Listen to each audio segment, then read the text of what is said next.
One of the tools I developed that helped me do a lot of business, entirely through cold calls, was to not leave voicemail messages unless I absolutely had to. So one of the things I would do is leave a simple voicemail message that said, "Oh, hi Dick, Jane or Spot, it's Stephen Long, I'll try and catch you another time." And I would then follow that up with an email where the title was Stephen Long and my mobile number, and then I'll leave an interesting but slightly ambiguous message in the body of the email that was, "Hey Dick, Jane or Spot, I've got something I think you'll find really interesting and valuable. If you could give me a call back, I'll explain very quickly what it is."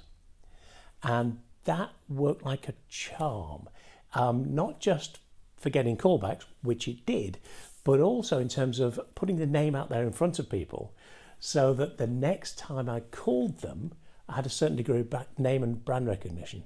So it's not a golden bullet. I don't believe in them, but it's a very effective way of getting more callbacks and being more effective when you do get through to somebody.